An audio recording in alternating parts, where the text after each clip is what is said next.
The Empty Bassinet, Chapter 1. My parents were good people. Salt of the earth, as my father used to say.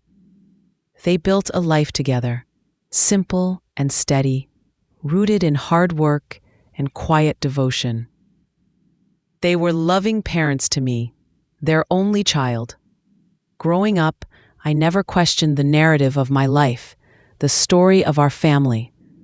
It felt complete, whole, a quiet tapestry woven with familiar threads. When they passed away, years apart, I grieved their loss, the absence of their steady presence in my life, but I carried their memory with a sense of peace, of gratitude for the life they had given me. I'm Clara. I'm 62 now, a widow, my children grown and living their own lives.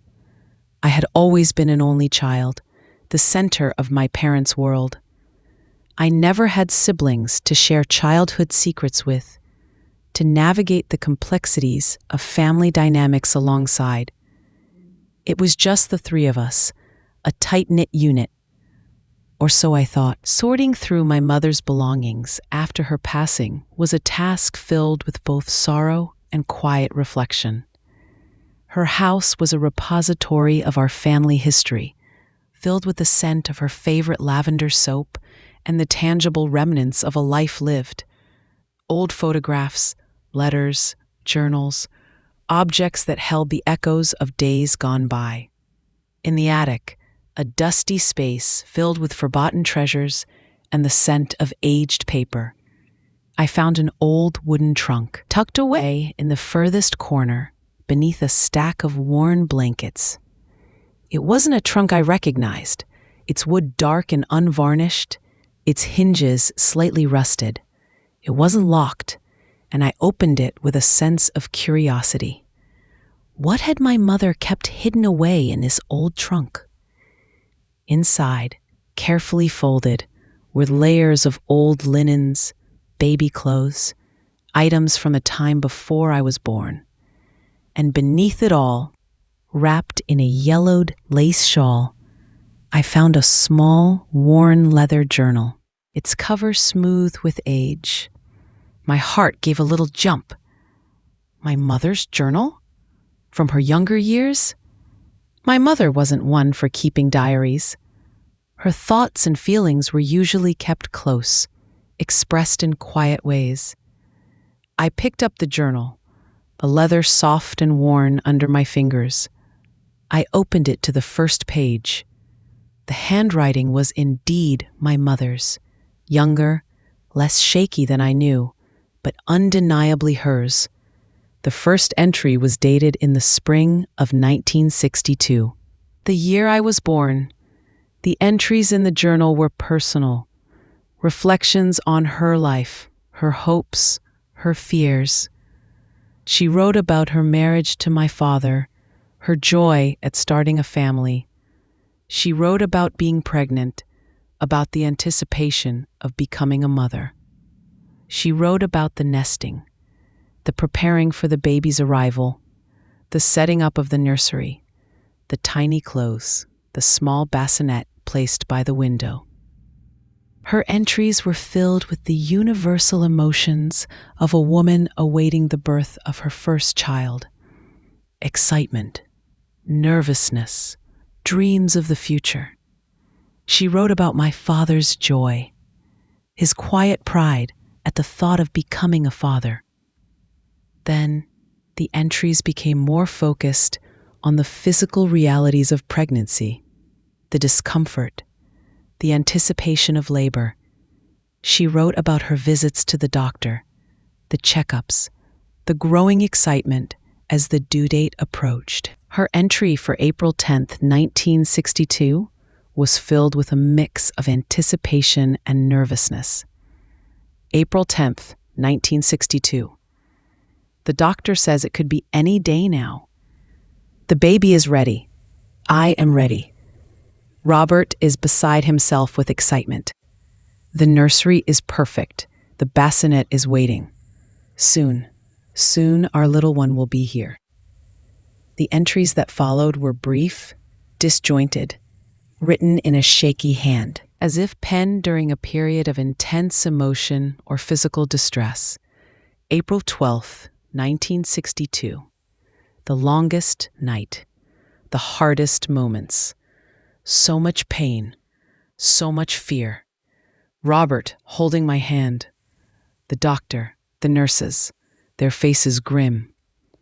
Two tiny cries, so faint, so weak. One strong cry, a beautiful sound, a life. Two tiny bundles, one bassinet, one empty. My breath hitched. Two tiny cries, one strong cry. Two tiny bundles, one bassinet, one empty. What was she writing about? Two tiny cries, two tiny bundles, one empty bassinet? A chilling possibility began to form in my mind. Was she talking about twins? Two babies born? One strong, one weak, one who survived and one who didn't? The next entry, dated a few days later, was written in a hand that was steadier, but filled with a profound sadness. April 15th, 1962. The silence is deafening. One bassinet, empty. The other.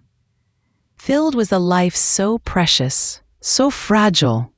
How can there be joy when there is also such sorrow? They said it was for the best, a mercy. Too weak to survive, too fragile. We named her Clara, our beautiful baby girl. She is strong, healthy, a fighter. But there were two tiny lives, two souls. One is gone, swept away before life truly began. The secret, it must be kept to protect us, to protect her. No one must ever know. The pain, it is too much to bear openly. Our little Clara, our precious baby girl, she will never know the shadow that hangs over her birth. She will never know about her twin, gone before we even had a chance to know him, or her. My heart pounded in my chest, a frantic rhythm echoing the words in the journal. Twin, gone, secret, shadow. I had a twin who didn't survive. Or did they? The note said, gone, swept away before life truly began. But also, the secret, it must be kept. Why keep a secret about a baby who died? The words, gone before we even had a chance to know him, or her, added another layer of confusion. Was the twin a boy or a girl? My mother seemed unsure, or perhaps she was deliberately vague. The journal entries that followed were filled with the joys and challenges of raising a newborn, of my life as a baby, as a young child. But beneath the surface, a thread of sadness, a quiet grief seemed to linger. A shadow cast by the unspoken secret, the empty bassinet. My parents had carried this secret throughout their lives. A twin born with me, the twin whose life was tragically cut short, or whose fate was somehow shrouded in secrecy. The quiet sadness in my mother's eyes, the sense of something unspoken. It was the burden of the secret, the grief of a lost child, the silence surrounding my birth. I had a twin I never knew existed, a twin whose story was buried in a hidden journal, in an old trunk, in the silence of my parents' past. The revelation was shattering, reshaping my understanding of my own life, my own identity, the family I thought I knew. Chapter 2.1. The hidden journal had revealed a truth so profound, so unexpected. It had shaken the very foundations of my understanding of my own life. I was a twin, born on April 12, 1962, not alone, but alongside another tiny life. My mother's words in her journal painted a heartbreaking picture of that day. 2 tiny cries, one strong, one weak. 2 tiny bundles, one bassinet left empty. The twin too fragile to survive, gone before they had a chance to know him or her. A secret kept to protect the family, to protect me, from the shadow that hung over my birth. But the ambiguity in my mother's writing, the lingering question of the twins' gender, the emphasis on the secret that must be kept, felt significant. Why the need for such profound secrecy if the twin had simply passed away shortly after birth? Was there more to the story? Was the twin perhaps not gone, but lost in a different way? Lost to the family, separated shortly after birth, their existence concealed to avoid scandal, to provide them with a different life, or due to circumstances my parents couldn't control or couldn't face. The phrase, "gone before we even had a chance to know him or her," repeated, with the uncertainty of gender, felt like a deliberate vagueness, or perhaps a reflection of my mother's own confusion or lack of definitive knowledge about the twins' fate. Did she truly know the twin was gone? Or was she told that while the truth was different? The tin box, the worn journal, the hidden location in the attic, it all suggested a secret so profound, so painful, that it was deliberately buried, kept hidden from the world, from me. I knew I had to find out the full truth. What happened to my twin? Was he or she truly gone? Or did they survive, their life taking a separate path, their existence a secret kept by my parents and perhaps others involved in my birth? My birth records, they would be the key to understanding what happened on April 12, 1962. I needed to access my original birth certificate, any hospital records related to my birth, any documentation from that day that might shed light on whether I was born a twin and what happened to my sibling. Accessing birth and hospital records from the early 1960s can be challenging, as they are often subject to privacy regulations. However, as the person the records pertain to, I had a right to access my own information. I contacted the State Department of Health, requesting a copy of my original birth certificate. The process required submitting documentation to prove my identity. While waiting for the official copy, I also began researching the hospital where I was born. It was a large hospital in a city about an hour away from my hometown, the main regional hospital in the area. I contacted the hospital's medical records department, explaining that I was researching my birth history and believed I might have been a twin based on family information. They informed me that accessing medical records from that long ago required specific procedures and might be subject to limitations due to the age of the records and privacy concerns. While navigating the bureaucracy of accessing official records, I decided to speak with any surviving older relatives who might have been present or aware of the circumstances surrounding my birth. My mother's sisters and brothers were gone. My father's older brother, Uncle George, who had provided insights into the Miller family fire, might remember something about my birth, about my mother's pregnancy, about the days immediately following April 12, 1962. I visited Uncle George again, sharing with him the discovery of my mother's journal and the heartbreaking entries about a twin born with me, a twin who was gone. Uncle George listened intently, his face reflecting a quiet sadness. He remembered my mother's pregnancy, her excitement, my father's pride.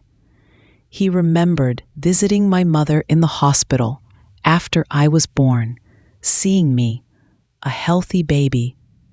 "A twin," Uncle George said softly, shaking his head. "I never knew. Your parents, they never said a word. They grieved, of course, after you were born. Your mother was quiet, sad, for a time. We thought it was just the adjustment to motherhood. Or perhaps she had a difficult birth. But they never mentioned a twin." His genuine surprise confirmed that the secret was well kept, even from close family members. He had no knowledge of another baby being born, of an empty bassinet. However, Uncle George did recall something else. He remembered my mother's doctor, a kind, older man who delivered babies at the regional hospital. He also remembered a nurse, a close friend of my mother's, who worked at the hospital and was present during my birth. Her name was Eleanor. Eleanor Davis. Eleanor Davis. My mother's close friend, a nurse at the hospital where I was born, present during my birth. If anyone outside of my parents knew the full truth about that day, it would likely be her. Could she still be alive? I decided to try and find Eleanor Davis. If she was indeed a close friend of my mother's, she might have shared the secret, or at least known about the circumstances surrounding my birth. If she was still alive, she could potentially provide the answers I was desperately seeking. Chapter 2.2. The Search for Eleanor Davis. My mother's close friend and a nurse present at my birth in 1962 felt like a crucial step in uncovering the truth about my twin. If anyone knew the full story beyond my parents, it would likely be her. Meanwhile, the official birth records and hospital documentation were slowly making their way through the bureaucratic process, promising definitive answers, but the wait was agonizing.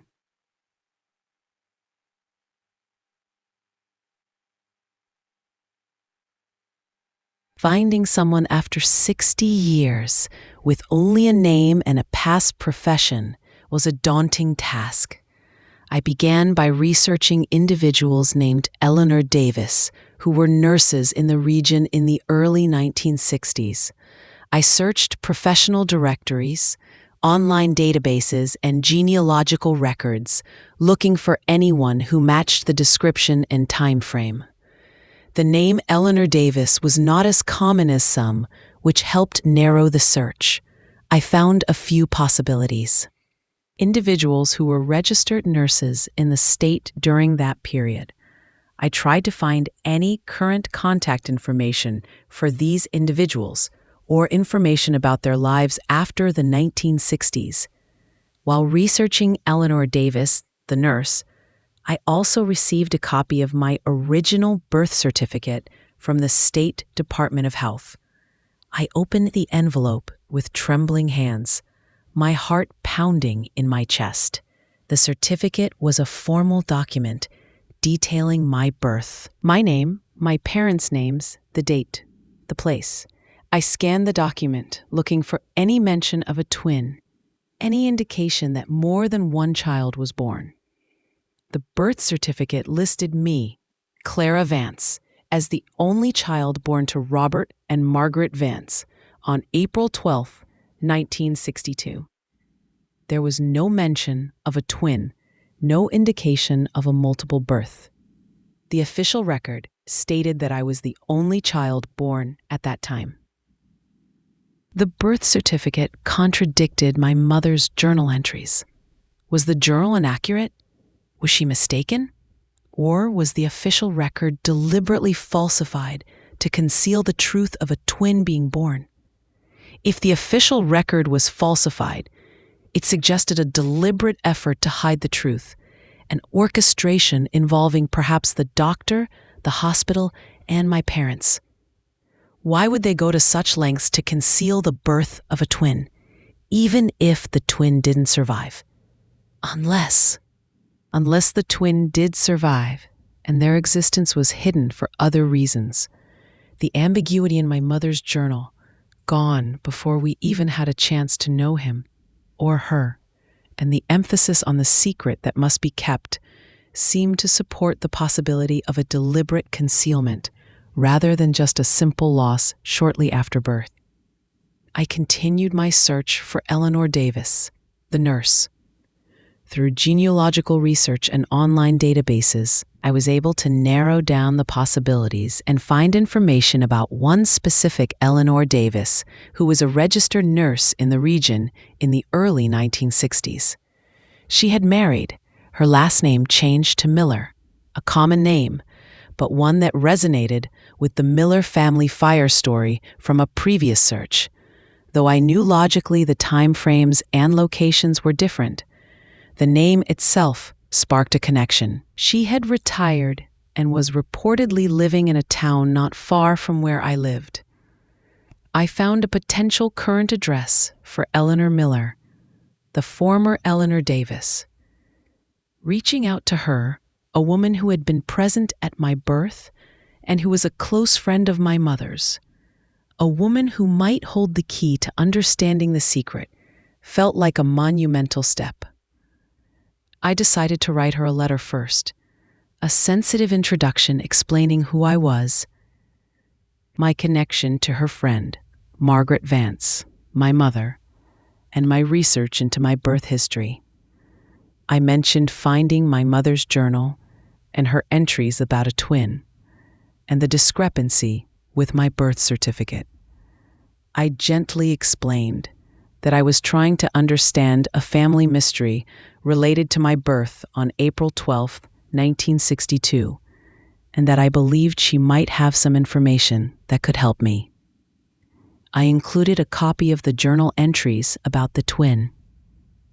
I emphasized that I wasn't seeking to cause distress, only to understand a past that had been hidden from me, and that if she was uncomfortable sharing, I would understand. I included my contact information. Sending the letter felt like sending a message across 60 years, a plea for truth to someone who had been present at the moment my life began and a secret was born.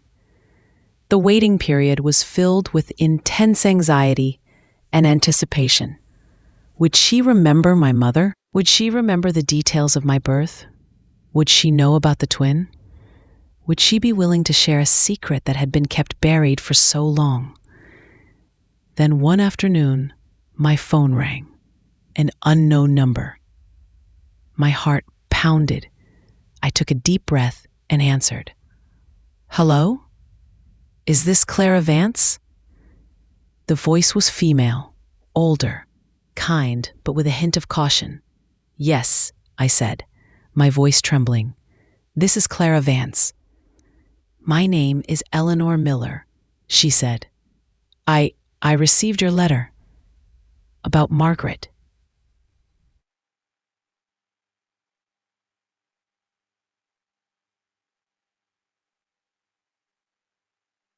"And the journal, and about your birth."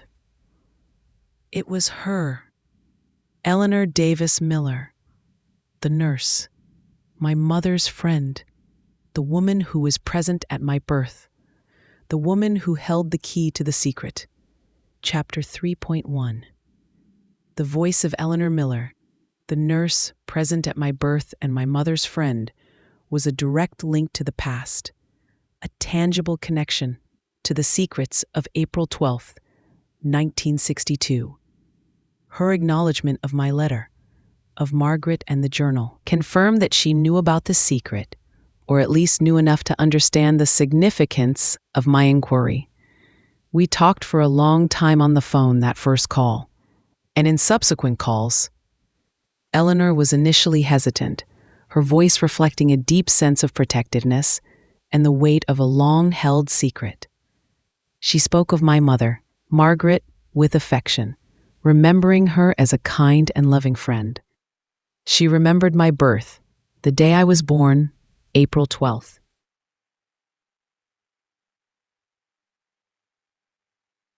"1962, when I gently asked her about my mother's journal entries, about the mention of a twin, about the 2 tiny cries and the empty bassinet, her voice grew quieter, filled with a profound sadness. 'Oh, Clara,' she said softly, 'your mother, she carried such a heavy burden, a secret she kept for so long, a secret born of love and desperation, and the need to protect.' Eleanor confirmed that my mother did give birth to twins on April 12th, 1962. 2 babies, a boy and a girl. I was the girl, strong and healthy. The boy, he was born with complications, fragile, struggling to survive. He was so small, Eleanor said, her voice filled with emotion. So delicate. The doctor, he didn't think he would make it. The medical knowledge then, it wasn't what it is today. He was placed in an incubator, fighting for every breath. But the twin, the baby boy, didn't pass away shortly after birth, as my mother's journal entry hinted at. And as my parents likely allowed everyone to believe, he survived. He clung to life against the odds. He was a fighter, Clara, Eleanor said, her voice filled with admiration. He defied the doctor's expectations. He grew stronger, slowly, miraculously. But his survival presented my parents with a new, agonizing dilemma. The twin boy, fragile and needing specialized care, faced an uncertain future. My parents were young, facing financial challenges. Living in a small town, without access to the ongoing medical support the baby would need. The doctors and social workers, concerned about the baby's long-term health and ability to thrive in their circumstances, presented my parents with a difficult option: placing the baby for adoption with a family who had the resources and access to the specialized care he would require.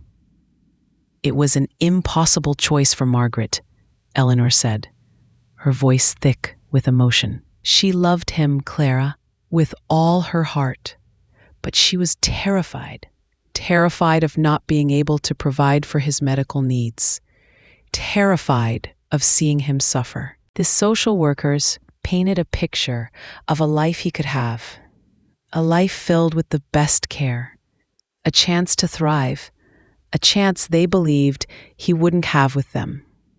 My parents, faced with this agonizing decision, influenced by the doctor's concerns, the social workers' assurances, and their own fears and limitations, made the heartbreaking choice to place their baby boy for adoption. It was done quietly, Clara, Eleanor explained, to protect Margaret, to protect your father, to protect the baby. Adoptions, then, they were often closed. The identities of the biological parents kept secret to provide the child with a fresh start. The official birth record was amended to show only your birth, to conceal the fact that you were a twin, to bury the truth of his existence. My parents had chosen to keep the twins' existence a secret, not just from the world, but from me, to protect me from the sadness, from the burden of a lost sibling, from the complex and painful truth of his adoption. The empty bassinet in my mother's journal was not empty because a baby had died. It was empty because a baby, a twin brother, had been given away, his life taking a different path, his existence a secret, carefully guarded for 60 years. Eleanor, my mother's friend, the nurse present at my birth, had been a witness to the entire agonizing process. She had supported my mother through the difficult decision, keeping her secret, honoring her wishes for decades. She had even, with my mother's permission, kept a photograph of the baby, a tangible link to the child who was given away. The photograph in the tin box of a young woman holding a baby was not of Sarah Miller. It was of my mother, Margaret, holding her baby, her twin son, before he was given up for adoption. The torn edge of the photograph, the blurriness, perhaps a deliberate act to obscure the identities, to protect the secret. The inscription on the locket, "To Margaret, always remember, April 1955, from Sarah," was a separate mystery connected to another story entirely, the Miller family fire. That locket and the newspaper clipping about the fire were likely just two separate items my mother kept in that hidden box, two separate pieces of a life filled with quiet sorrows and unspoken histories. My previous theory about Sarah Miller being a hidden sister connected to the fire, and the DNA match to David M. being her son was likely correct, but unrelated to the secret of my twin. The Miller family fire and its secrets were a separate chapter in my family's hidden history, a history of connections and tragedies I was only just beginning to uncover. My initial interpretation of the music box story and the Miller family fire story were likely intertwined in my own mind due to the names and dates, but the DNA match to David M., son of Sarah Vance Miller, was a confirmation of a different hidden sibling of my mother's, Sarah Vance, and a connection to the Miller family fire through her marriage, a separate secret from the twin born with me. The plain wooden box held multiple layers of my mother's hidden histories, each mystery a separate thread in the complex tapestry of her past. The secret of my twin brother, born with me on April 12, 1962, and given up for adoption, was now fully revealed. He was not lost to the flood or lost to death, but lost to me, to our family, for 60 years, his life taking a separate path, his existence a secret, carefully guarded by my parents and those who knew the truth. Chapter 3.2 The Truth of My Twin Brother's Birth and Adoption, revealed by Eleanor Miller, was a profound and heartbreaking revelation. He wasn't gone in the way my mother's journal hinted. He was gone from our lives, placed with another family, his existence a secret carefully guarded for 60 years. The empty bassinet was not a symbol of death, but of a difficult choice, a sacrifice made by young parents facing overwhelming challenges and societal pressures. My parents, in their love and fear, had chosen to give their baby boy a chance at a life they believed they couldn't provide, a life with resources and medical care he desperately needed. The locket inscribed, "To M, always remember, April 1955, from Sarah," and the newspaper clipping about the Miller family fire were likely separate pieces of my mother's hidden past, hinting at other secrets and connections she carried. My initial attempt to weave them into the twin story was a consequence of the fragmented clues and the overwhelming nature of the discoveries. Each object in the plain wooden box held a separate piece of my mother's hidden history, waiting to be understood. The focus, for now, remained on the twin, the brother I never knew I had. Eleanor provided me with the name of the adoption agency that facilitated the placement. It was a large agency in the region, still in operation. She also shared some limited, non-identifying information about the adoptive family: their general location, their profession. The adoptive father was a doctor, and that they were a loving family who desperately wanted a child and were able to provide the specialized care the baby needed. Finding my twin brother, the man who was once that fragile infant given up for adoption, after 60 years, felt like a monumental task. Adoption records from the 1960s were often sealed, making direct access challenging. However, with the advent of commercial DNA testing and the increasing popularity of genetic genealogy, there was a possibility of finding him, or finding close relatives who could lead me to him. I had already submitted my DNA for analysis, and the results had indicated a close match with a man named David M., predicted as a first cousin.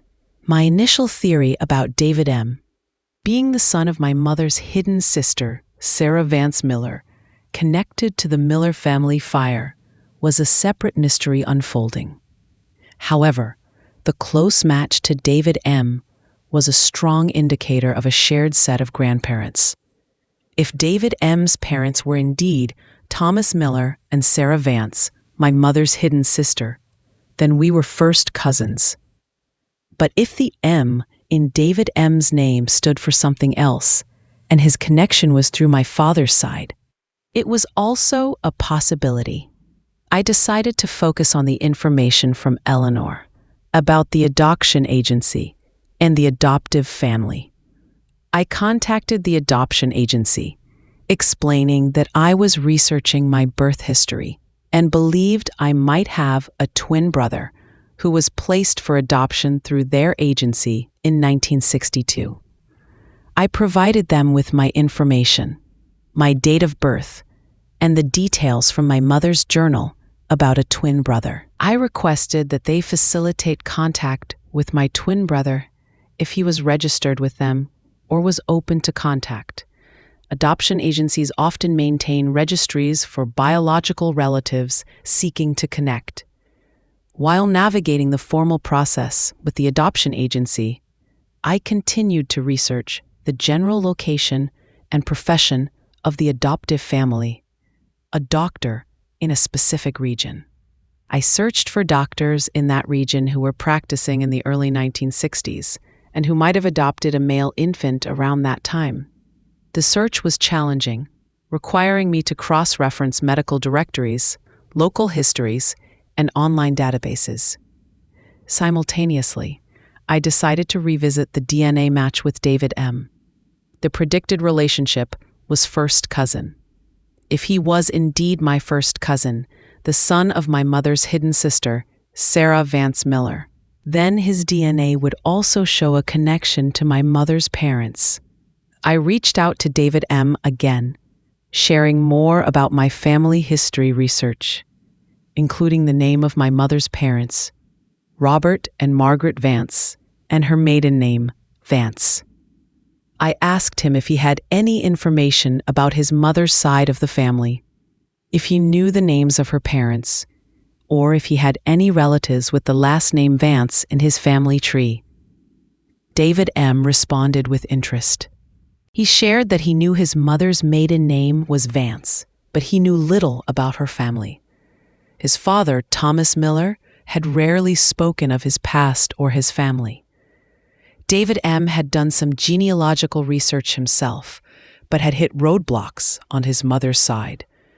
He did have some DNA matches with individuals with the last name Vance, but the connection was distant, unclear.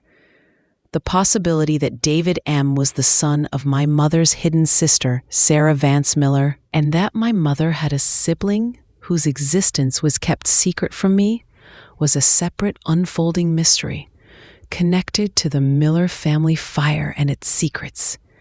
The plain wooden box in my mother's closet held not just the secret of my twin, but also the secret of her hidden sister and her family. The complexity of my mother's hidden history was immense, revealing layers of secrets that had been carefully guarded for decades. The focus remained on finding my twin brother, the child given up for adoption, the boy born with me on April 12, 1962. but the other secrets, the hidden sister, the connection to the Miller family fire, the mystery of the locket, they were all part of the intricate tapestry of my mother's past, waiting to be fully unraveled. Chapter 4.1. The search for my twin brother, given up for adoption in 1962, was a journey filled with hope, anxiety, and the complexities of navigating sealed records and the passage of time. The information from Eleanor, the nurse, about the adoption agency and the general location and profession of the adoptive family provided a crucial starting point. Meanwhile, the DNA match with David M. and his mother being Sarah Vance hinted at another layer of my mother's hidden life, a hidden sister and a connection to the Miller family. It seemed my mother's plain wooden box was a repository of multiple secrets, each demanding to be understood. While the formal process with the adoption agency was underway, a process that could take time and might not result in a direct connection if my twin had not registered, I continued to research the general location and profession of the adoptive family. I focused on finding information about doctors in that region who were practicing in the early 1960s and who might have adopted a male infant around that time. It was a challenging search, requiring me to cross-reference medical directories, local histories, and online databases, respecting privacy concerns while searching for a thread that would lead me to my brother. Simultaneously, the mystery of David M. and his mother, Sarah Vance, continued to unfold. David M. confirmed that his mother was indeed Sarah Vance, who married a Thomas Miller. His DNA match with me, predicted as a first cousin, strongly suggested that his mother, Sarah Vance Miller, was a sibling of either my mother, Margaret Eleanor Vance, or my father, Robert Davis. Since my father was an only child, Sarah Vance had to be my mother's sister. A sister whose existence was kept secret from me and the rest of the family. The connection to the Miller family fire, where a Thomas and Sarah Miller and their daughter Lily reportedly perished, was a chilling piece of this separate mystery. Was Sarah Vance Miller the same Sarah Miller who died in the fire? If so, how did she and her son David survive? And why was her existence kept secret from our family? The plain wooden box in my mother's closet held not just the secret of my twin brother, but also the secret of her hidden sister, Sarah Vance Miller, and her family. A secret potentially connected to the tragic events of 1955. The locket from Sarah to my mother, to M. Always remember, April 1955, and the newspaper clipping about the Miller family fire were pieces of this separate, unfolding mystery. I shared the information about my mother's hidden sister, Sarah Vance Miller, and the connection to the Miller family fire with Uncle George. He was stunned by the revelation. He had never known his sister Margaret had another sister, Sarah Vance. He remembered the Miller family fire from 1955, the tragedy that struck the town, but he had no knowledge of any connection between his sister Margaret and the Miller family, or of a hidden sister named Sarah. The secret of Sarah Vance Miller's existence was a secret my mother had kept, even from her own brother.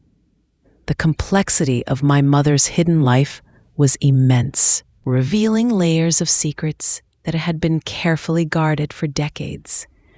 The secret of my twin brother, given up for adoption.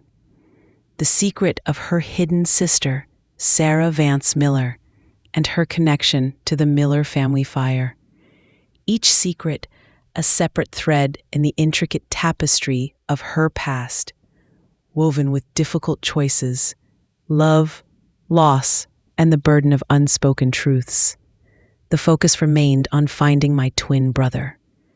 While the adoption agency process was underway, the possibility of finding him through DNA analysis felt promising.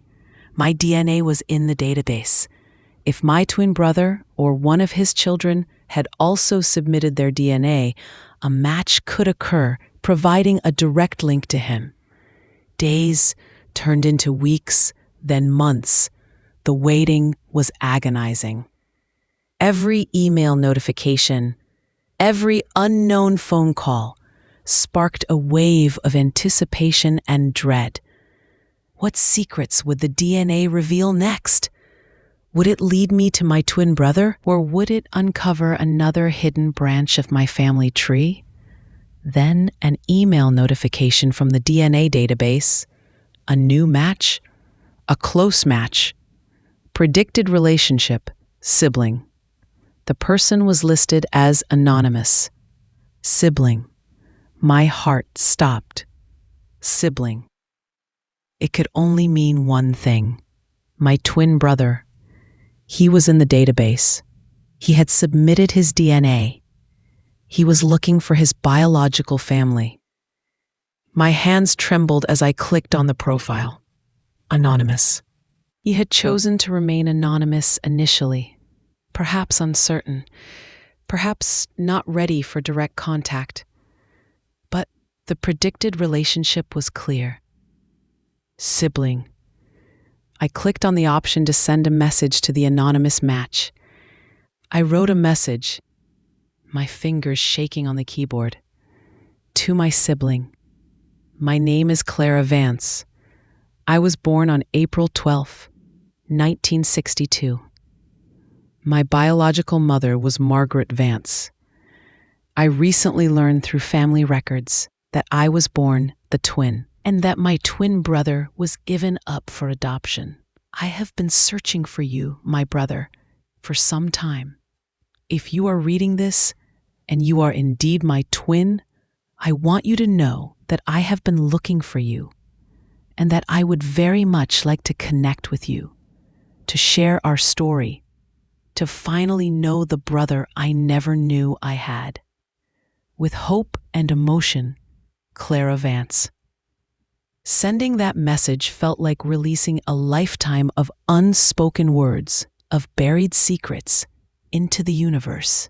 It was an act of faith, a leap into the unknown, a prayer that the brother I never knew existed would receive my message, and that he would be open to connecting with the twin sister he never knew he had. Chapter 4.2. The email notification from the DNA database, the predicted relationship sibling, and the subsequent anonymous profile were undeniable proof. My twin brother was alive. He was in the database.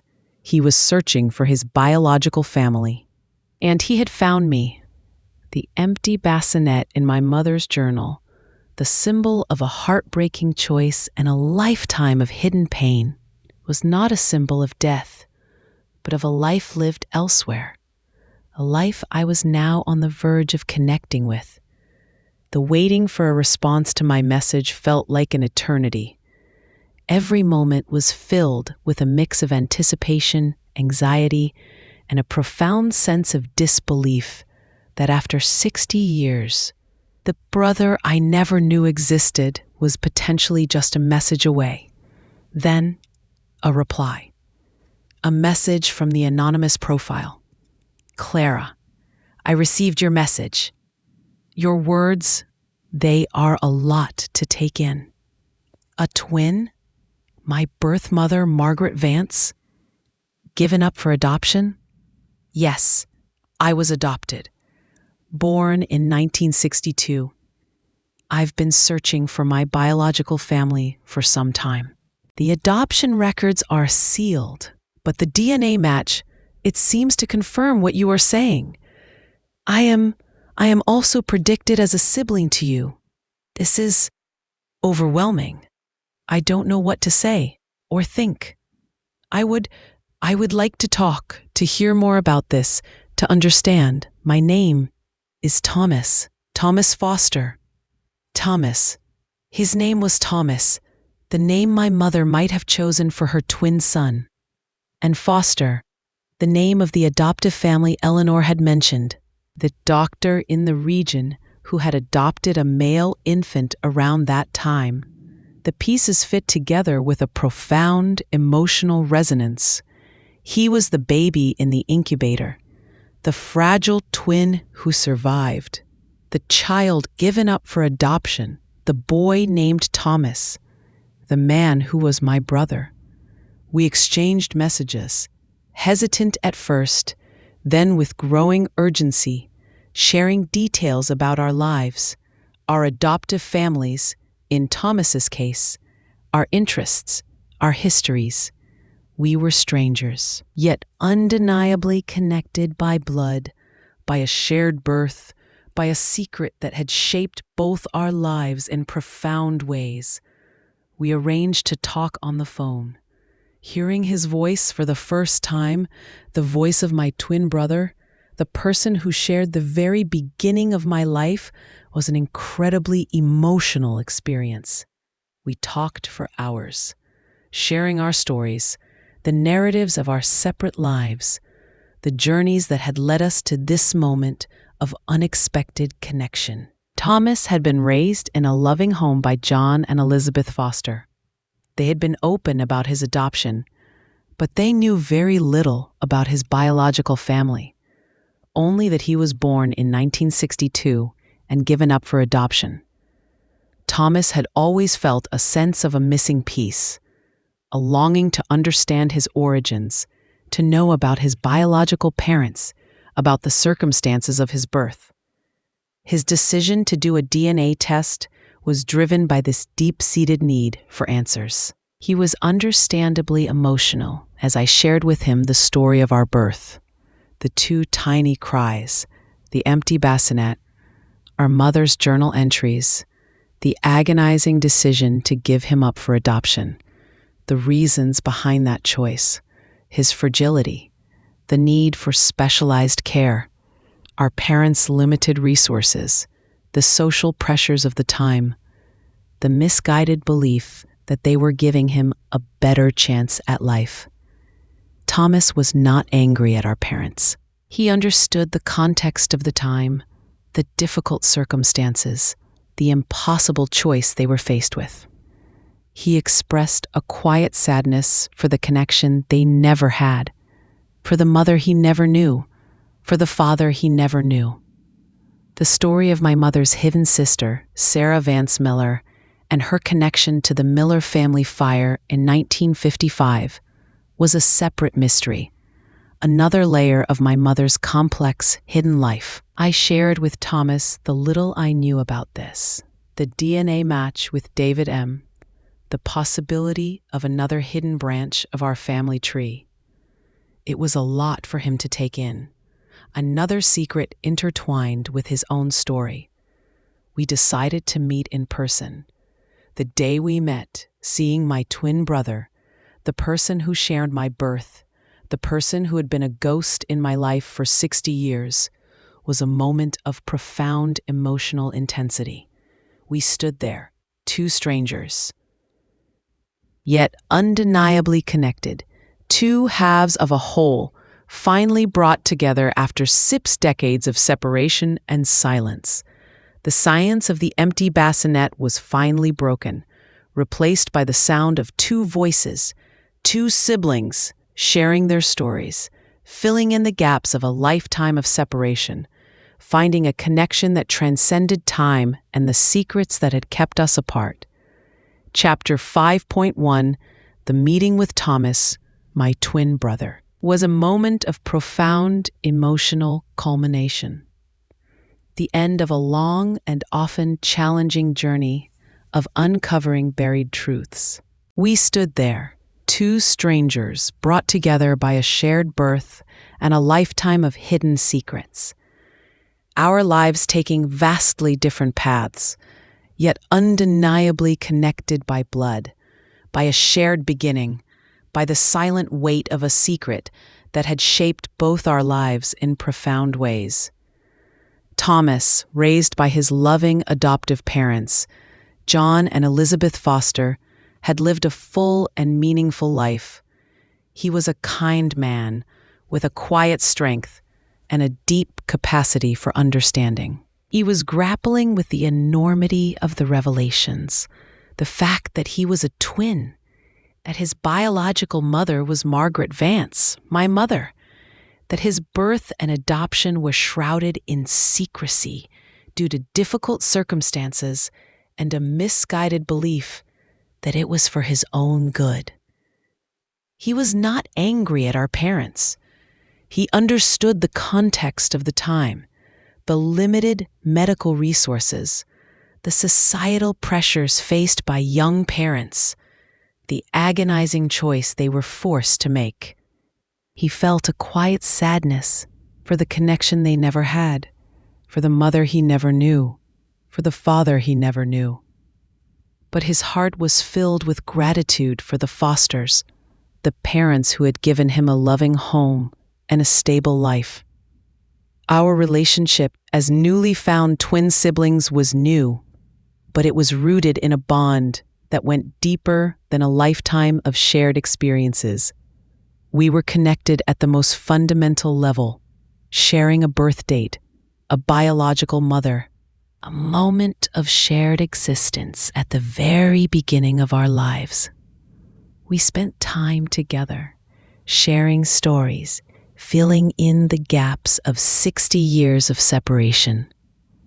We talked about our mother, about the woman we both knew in different ways, my mother, the keeper of the secret, the woman who carried the burden of her choice and her unspoken grief, his biological mother, a woman he never knew, whose life was defined by an impossible choice and a lifetime of silent sorrow.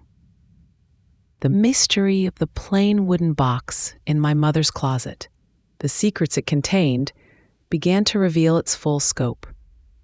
The secret of my twin brother, given up for adoption. The secret of her hidden sister, Sarah Vance Miller, and her connection to the Miller family fire of 1955. The locket from Sarah to my mother. To M. Margaret, always remember, April 1955. A message of remembrance, perhaps of the fire, of survival, of loss. And of the shared secret that bound them together. The fabric swatch, perhaps a piece of fabric from Sarah's dress, a memento of her hidden sister, or a piece of evidence connected to the fire. Each object a thread in the intricate tapestry of my mother's hidden life, a life filled with more sorrow, more secrets, more difficult choices than I had ever imagined. The story of my mother's hidden sister, Sarah Vance Miller, and her connection to the Miller family fire was a separate, ongoing investigation. David M., my first cousin, the son of Sarah Vance Miller, was a tangible link to this other hidden branch of our family. Together, we were slowly piecing together the story of the fire, the reported deaths, the hidden survival, the reasons for the cover-up. It was a story of desperation, potential crime, and a family's attempt to bury a scandal.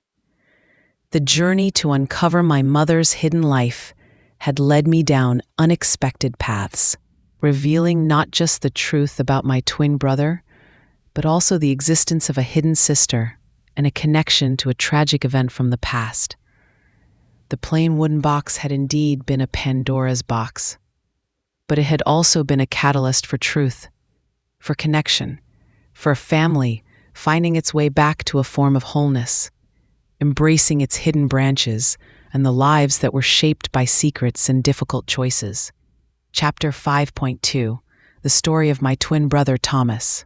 The baby born with me on April 12, 1962, and given up for adoption, was now a story shared, a secret brought into the light after 60 years of silence. Meeting Thomas, connecting with him as a sibling, was a profound experience, a fulfillment of a search I hadn't even known I was on until I discovered my mother's journal. We were two halves of a whole, our lives taking vastly different paths, yet undeniably connected by blood, by a shared beginning, by the silent weight of a secret that had shaped both our lives. Thomas, raised by his loving adoptive parents, the Fosters, had lived a good life.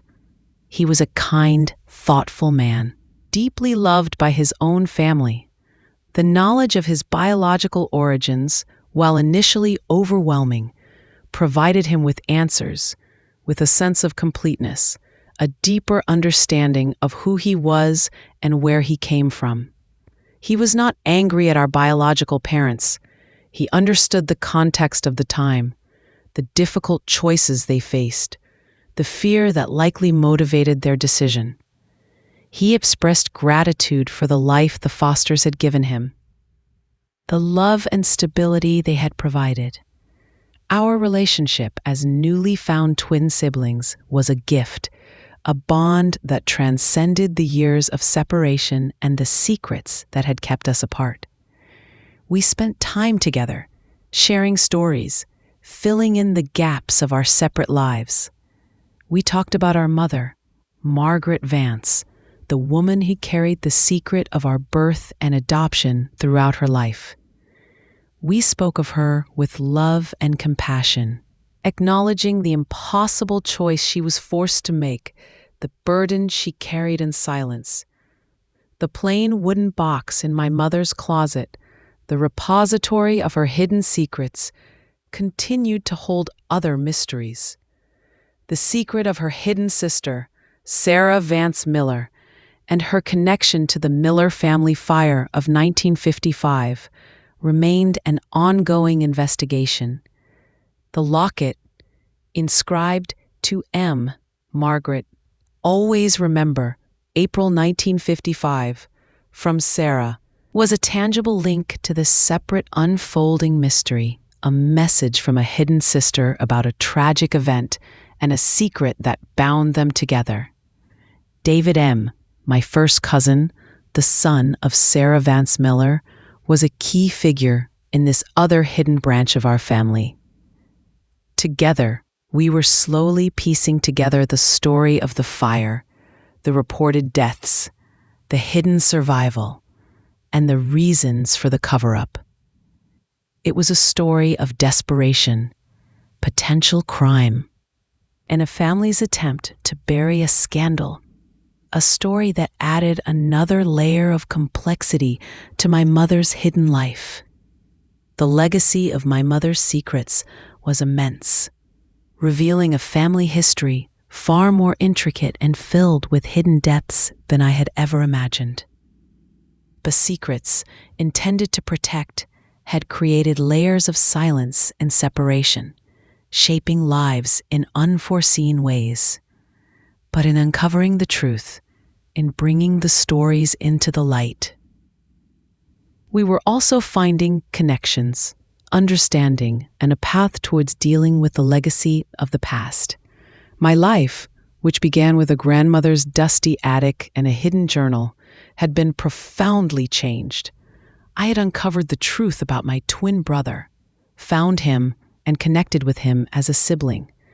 I had also discovered the existence of a hidden sister of my mother's and was unraveling a separate family mystery connected to a tragic fire decades ago. The plain wooden box, once a symbol of my mother's hidden sorrow, was now a symbol of truth revealed, of connections found, of a family finding its way back to a form of wholeness, embracing its hidden branches, and the lives that were shaped by secrets and difficult choices.